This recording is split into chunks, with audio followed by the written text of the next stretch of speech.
শুক্রবার ধর্মতলায় একেবারে ধুন্ধুমার পরিস্থিতি তৈরি হয়েছিল। বামেদের মিছিলে একেবারে দুষ্কৃতীরা ঢুকে পড়ে একেবারে পরিস্থিতি বিশৃঙ্খলার দিকে চলে গিয়েছিল।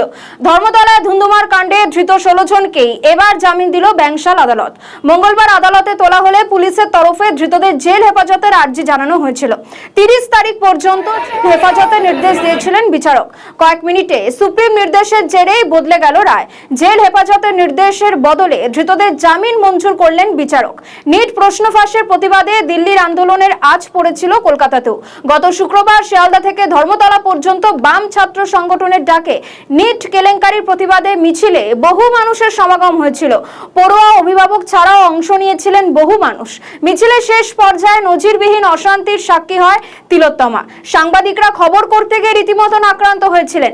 পুলিশকে লক্ষ্য করে একেবারে জলের বোতল, ইট, জুতো ছুড়ে আসে।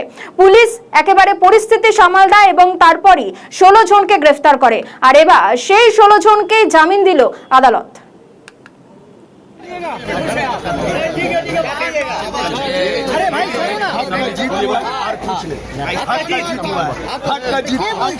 हक का जीत हुआ है। इससे ज्यादा हम लोग कोई कमेंट नहीं कर सकते।